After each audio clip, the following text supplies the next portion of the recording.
அஸ்ஸலாமு அலைக்கும் வரஹ்மத்துல்லாஹி வபரகாத்துஹு. குர்ஆனிய சிந்தனை தஃப்சீர் தொடர் ஜுஸு தபாரக பாகம் 1 முன்னுரையிலிருந்து ஒரு சிறு பகுதியை கவனிப்போம். மக்காவில் முஹம்மது ஸல்லல்லாஹு அலைஹி வஸல்லம் அவர்கள் மிக கடுமையான எதிர்ப்புக்கு முகம் கொடுத்தார்கள். அவர்களை பின்பற்றி நின்ற சொற்ப தொகையினரும் அந்த எதிர்ப்பின் கொடூரங்களுக்கு உட்பட வேண்டியதாயிற்று. இந்நிலையில் அல் குர்ஆன் அவர்களுக்கு ஆறுதல் கூறியது. துன்பங்களையும் கஷ்டங்களையும் சகித்துக் கொள்வதற்கான மன உறுதியை கொடுக்கும் வகையில் பேசியது. இவ்வாறு அல் குர்ஆன் முஹம்மது ஸல்லல்லாஹு அலைஹி வஸல்லம் அவர்களை தனியாக விழித்து பேசியது. அவர்களோடு அவர்களை பின்பற்றியோரை குறிக்கும் வகையிலும் பேசியது. இத்தகைய வசனங்களை அல் குர்ஆனில் பல அத்தியாயங்களில் பரவலாக அவதானிக்க முடியும். இந்த கருத்தை மட்டும் தனியாக பேசும் அத்தியாயங்களை கூட அல் குர்ஆனில் ஆங்காங்கே காண முடியும்.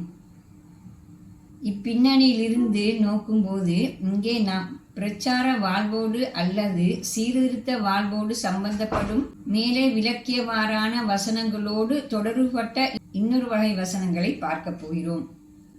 அவை சீர்திருத்த பணியின் ஒழுக்கங்கள். இன்னொரு வகையில் சொன்னால் சீர்திருத்த பணியில் இறங்குவோன் பெற்றிருக்க வேண்டிய பண்புகள் பற்றி பேசும் வசனங்களாகும். தபாரக பகுதி அதன் அத்தியாயங்கள் சிலவற்றில் இத்தகைய வசனங்களை கொண்டுள்ளது. அத்தகைய வசனங்களை ஓரளவு விளக்கமாக நோக்க முயல்கிறோம். இறை தூதர் ஸல்லல்லாஹு அலைஹி வஸல்லம் அவர்கள் தமது பிரச்சாரத்தில் அல்லது சீர்திருத்த பணியில் எவ்வாறு இயங்கினார்கள் என்று எமக்கு அந்த வசனங்கள் கூறுகின்றன. இது இறை தூதரின் வாழ்வில் அழகிய பக்கம் ஒன்றை எமக்கு காட்டுகிறது. இதனை கீழ்வரும் ஒழுங்கில் விளங்க முயல்வோம். 1. முஹம்மது ஸல்லல்லாஹு அலைஹி வஸல்லம் அவர்களது சீர்திருத்த பணிக்கான அடித்தளம் ஆழ்ந்த ஆன்மீக மனநிலை ஆகும். எந்நேரமும் இறைவனோடு தொடர்பில் இருத்தல் என்பது இதன் முதல் பொருளாகும். இறைவனையே இலக்காக கொள்ளல், அவனது திருப்தியை தன் வாழ்வில் இயக்க சக்தியாக கொள்ளல் என்பன இதன் ஆழ்ந்த பொருளாகும். இக்கருத்தை அத்தியாயம் முஸம்மில் கீழ்வருமாறு கூறுகிறது. உமது இரட்சனை நினைவு கூறுவீராக, அனைத்தையும் துறந்து முழுமையாக அவன் பக்கமே சார்ந்திருப்பீராக. அல் குர்ஆன் 73வது அத்தியாயம் 8வது வசனம். இதற்கான ஒரு பயிற்சியாகவே இதற்கு முன்னால் உள்ள இந்த அத்தியாயத்தின் வசனங்கள் இரவில் நீண்ட நேரம் நின்று வணங்குமாறு கட்டளையிட்டன.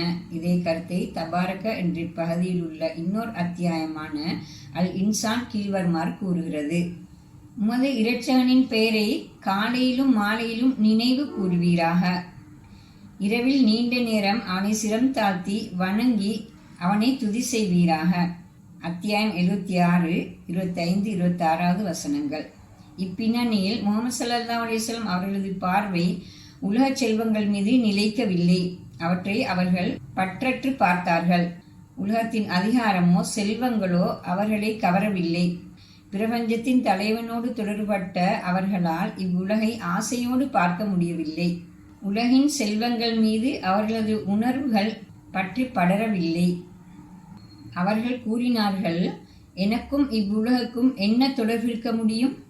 ஒரு பிரயாணி மரநிழலில் சற்று இளைப்பாறுகிறான், பின்னர் அதனை விட்டுவிட்டு சென்று விடுகிறான். என்னை பொறுத்த வரையில் எனக்கு உலகத்தோடுள்ள தொடர்பு இதனை ஒத்ததாகும். ஆதாரம் அல்பானி சில்சிலத் ஸஹீஹா, இலக்கம் 438. இந்த வகையில் தான் அவர்கள் இறுதி வரை ஒரு சின்னஞ்சிறிய மிக எளிய வசதிகள் கொண்ட வீட்டில் வாழ்ந்தார்கள். மக்களோடு மக்களாக வாழ்ந்தார்கள். அதிகாரம் மிக்க தலைவனாக அன்றி ஒரு வழிகாட்டி என்ற வகையிலேயே மக்களோடு உறவாடினார்கள். முஹம்மது ஸல்லல்லாஹு அலைஹி வஸல்லம் அவர்கள் தமது இதே வாழ்க்கை போக்கில்தான் இறுதி வரை நிலைத்து நின்றார்கள். தமது சீர்திருத்த பாதையில் பெரியதொரு வெற்றியை அவர்கள் சாதித்து கொண்டாலும் வெற்றி கொண்டாட்டங்கள் பற்றி நினைத்து பார்க்காமல் இறைவனை துதித்து போற்றுவதில் மூழ்கியவாறே பாவ மன்னிப்பை இறைஞ்சுவதில் ஆழ்ந்து ஈடுபட்டவாறே தமது இறுதி நாட்களை கழித்து இறையடி சேர்ந்தார்கள். இத்தகைய மனநிலை கொண்ட சீர்திருத்தவாதி தனது எதிரியையும் அவன் மாறமாட்டானா என்ற கவலையோடு பார்ப்பான்.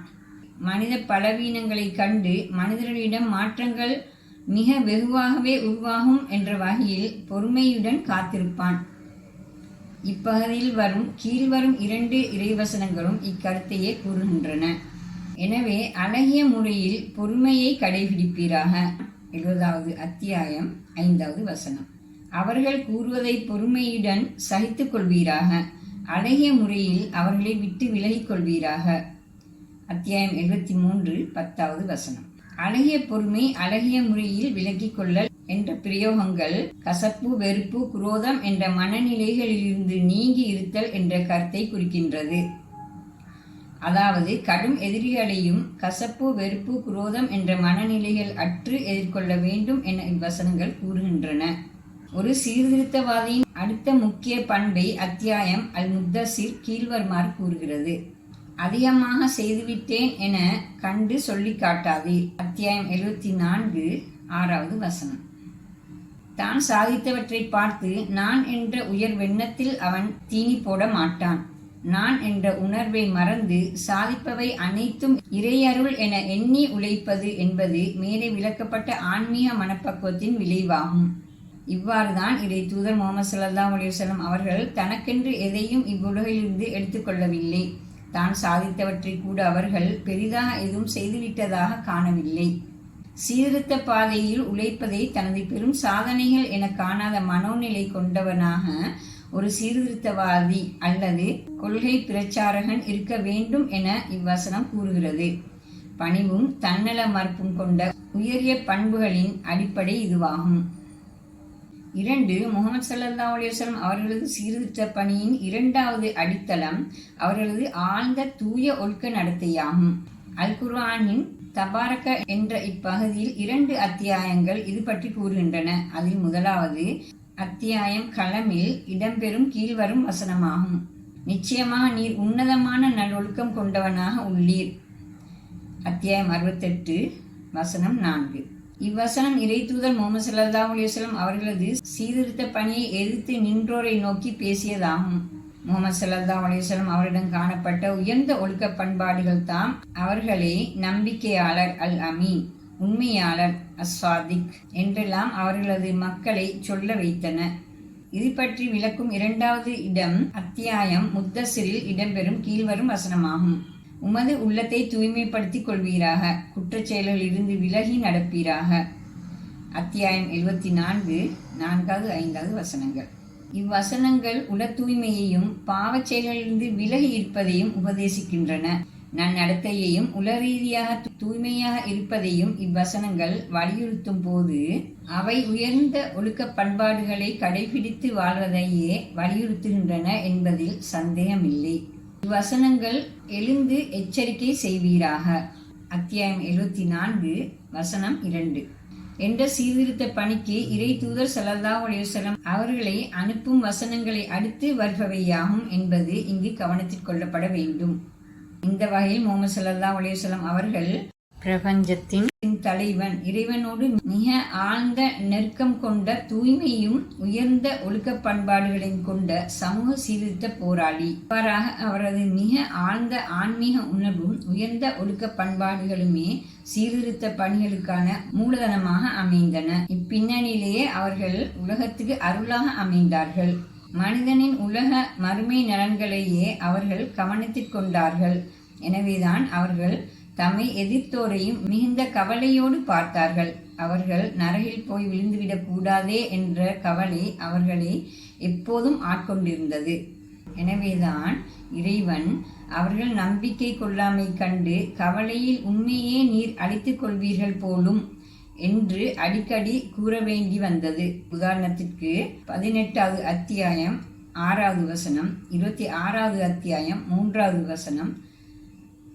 முஹம்மது ஸல்லல்லாஹு அலைஹி வஸல்லம் அவர்கள் பற்றிய இந்த உண்மை தெளிவாகும் போது அவரது தூது சத்தியம் என்பது நன்கு உறுதிப்படும்.